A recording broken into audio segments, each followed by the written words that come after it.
Monsieur Emmanuel Ajankessé, bonjour. Bonjour, mon cher. Voilà, vous êtes le vice-président de l'association AHVCD. Oui. 21 ans pour votre association. Que dites-vous? 21 ans pour notre association, c'est, comment dirais-je, une période où il faut vraiment penser aux membres de cette association. Aux membres de cette association veut dire tout simplement que nous qui sommes les premiers responsables devons mener des plaidoyers pour que ceux qui nous écoutent, à savoir les ministres, le président de la République et toutes les bonnes volontés, y compris les ONG, nous devons les mobiliser en sorte qu'ils puissent comprendre les difficultés qu'endurent les personnes handicapées visuelles au Togo. Et nous, par exemple, nous avons besoin de beaucoup de choses et que je vais citer par la suite. Voilà. Voilà, 21 ans, qu'est-ce que vous avez eu à faire durant ce parcours? D'abord, ce qui m'a beaucoup, moi, marqué dans les activités que nous avons menées au sein de cette association, nous avons écrit un projet que nous avons déposé à l'ambassade des États-Unis. Et le projet concerne la sensibilisation de la population, particulièrement les élèves des différents établissements du Togo, au sujet des personnes handicapées visuelles. Parce que nous nous sommes beaucoup plus intéressés à l'éducation. Et donc, par chance, l'ambassade des États-Unis a accordé. Et nous avons eu à faire des sensibilisations dans plus de 6 écoles de Lomé, compte tenu des moyens qu'on nous a mis à la disposition. Et donc, nous avons sensibilisé les élèves de manière à leur faire comprendre que les personnes handicapées visuelles aussi peuvent fréquenter et étudier au même titre qu'eux, dans la même classe qu'eux, s'asseoir dans le même banc qu'eux.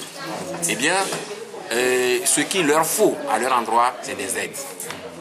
Donc, les sensibiliser à ce qu'ils puissent accepter la personne handicapée visuelle. Parce que la plupart du temps, on croit que lorsque la personne a perdu la vue, il ne peut plus rien faire.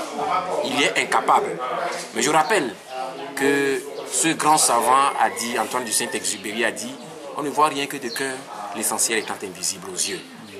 Et donc, qu'on les considère comme leurs égaux et qu'on puisse leur apporter des aides qu'il leur faut pour pouvoir arriver au même titre qu'eux. Voilà. Voilà, 21 ans, vous venez de le dire. Votre association compte en son, c'est combien de membres? Notre association compte plus de 2000 membres. Voilà. Plus de 2000 membres, est-ce que vous êtes représentés à l'intérieur du pays? Comment est-ce que les activités sont menées à l'intérieur du pays? Dans un premier temps, nous ne sommes pas encore représentés à l'intérieur du pays. Ça constitue nos perspectives d'avenir.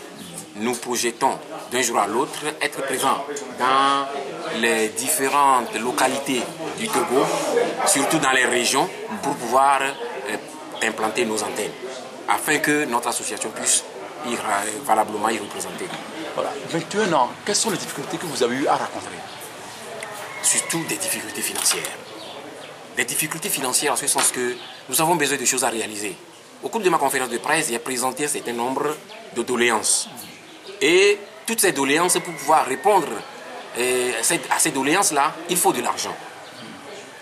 Et donc, ce sont des difficultés financières que nous avons beaucoup à endurer. Mais nous avons eu quand même à trouver des solutions auprès de quelques bonnes volontés qui nous ont aidés, par exemple à sortir des albums, comment dirais-je, à cultiver et avoir des terres cultivables, ce que nous avons eu à avoir. Mais des difficultés financières ne sont pas encore épuisées. Nous restons encore dans les mêmes difficultés, ce qui a fait que toutes les projets, c'est-à-dire les projets que nous avons eus, nous devons à réaliser, nous ne les avons pas encore réalisés, compte tenu des moyens de bord que nous avons. Voilà, au niveau des décideurs, est-ce que durant ce parcours, les décideurs ont eu à vous accompagner avec les moyens de bord que vous avez eu à besoin? Jusqu'ici, nous n'avons pas encore eu de l'aide des décideurs. S'il s'agit par exemple des autorités de la nation, nous n'avons pas encore eu leurs aides. C'est maintenant que nous profitons de cette conférence de presse pour leur lancer notre cri d'alarme. Que nous avons besoin d'aider des milliers de nos voyants au Togo qui pour fréquenter, pour étudier dans les différentes écoles, qui pour faire la musique, qui pour faire l'informatique, etc., tout cela nécessite des moyens financiers pour pouvoir les aider. Donc, il faut qu'il nous écoute, surtout le président de la République. Lui qui est dévoué particulièrement pour les personnes handicapées visuelles. Je rappelle que il y a certains non-voyants qui lui ont écrit, ne serait-ce que des fax, et il a été sensible. Il a lu ces fax, et via ces fax-là, il a donné des instructions au ministre de la fonction publique qui a eu à les recruter dans la fonction publique aujourd'hui. Donc, si je dis qu'il est dévoué pour le bien-être des personnes handicapées visuelles, c'est pour cette raison. Donc, je voudrais qu'il nous écoute encore. Nous avons besoin vraiment des aides financières, qui nous appellent, nous appellent pour discuter avec nous, afin que nous puissions nous faire connaître les problèmes que nous avons au sein de l'association. Voilà, nous savons également qu'au niveau de vos membres, certains ont eu à faire des études avancées, et ils sont aujourd'hui en difficulté, ils sont à la maison, ils ont fait des démarches, on n'arrive pas à les recruter, malgré les promesses qui ont été faites. Qu'est-ce que vous en dites? Je pense qu'il faut aller étape par étape. Aujourd'hui, des non-voyants qui ont eu leur baccalauréat, qui ont eu leur licence, leur maîtrise, il y a certains d'entre eux qui sont intégrés dans la fonction publique. Donc, il faut encore attendre un temps pour pouvoir également intégrer ceux-là qui ont eu leur doctorat. C'est très important parce que ce n'est pas facile d'écrire des thèses pour soutenir des doctorats à l'étranger. Donc, ils ont fait des efforts. Je pense que l'État finira par reconnaître leurs efforts pour pouvoir les récompenser à les intégrants dans la fonction publique. Telle est également notre lutte pour pouvoir leur permettre d'avoir un emploi décent.